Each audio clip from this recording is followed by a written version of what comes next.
भारत के प्रधानमंत्री नरेंद्र मोदी जी के बारे में कि क्या कहती है उनकी कुंडली?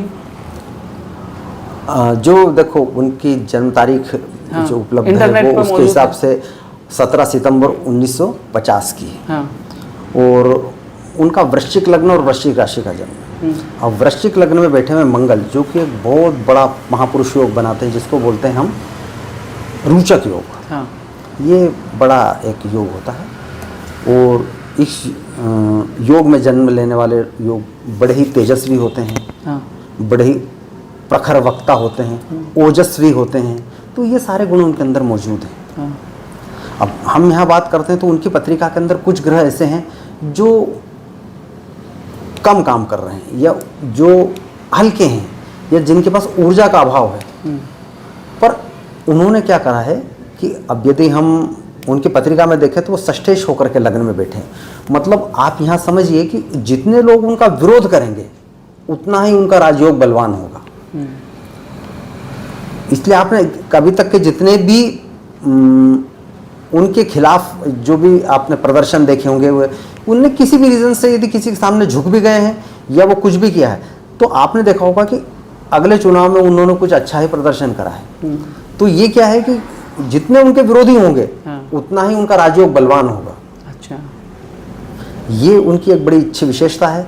इसके अलावा अब उनको जो दशाएं चल रही है वो उस राजयोगकारी रोचक योग के मंगल की ही दशा चल रही है और ये अभी उनको ये दशाएं और चलनी है जो 2027 के दिसंबर तक चलेगी। तो इस परिस्थिति के अंदर क्या है कि ये मंगल अभी उनको और ऊंचाइयां देंगे। अब ये मंगल अभी चुका नहीं है, वो यहाँ से उनको और ऊंचाइयां देगा अभी। और ये 2027 के तक, हाँ इसके बाद वो हो सकता है अपनी मर्जी से चाहे तो वो कर दें या कुछ ऐसी जगह पे जाकर के बैठ जाए जहाँ से वो अकेले ही कुछ कर सकें, लोगों का उनको थोड़ा सा कम बोले ना पड़े। हो सकता है कि आपको कुछ दिनों में देखने को मिले कि राष्ट्रपति के अधिकारों में वृद्धि हो गई है। अब केवल प्रधानमंत्री ये कुछ नहीं कर सकते, राष्ट्रपति के अधिकारों में वृद्धि हो गई मतलब राष्ट्रपति अपनी तरफ से कोई निर्णय ले सकता। ऐसी परिस्थितियां आपको थोड़े दिन में देखने को मिल सकती हैं। सही बात है। इसके अलावा कुछ और परिवर्तन आपको देखने को मिल सकते हैं जो उनके प्रभाव को या उनके प्रभुत्व को और बढ़ता हुआ दिखाएगा।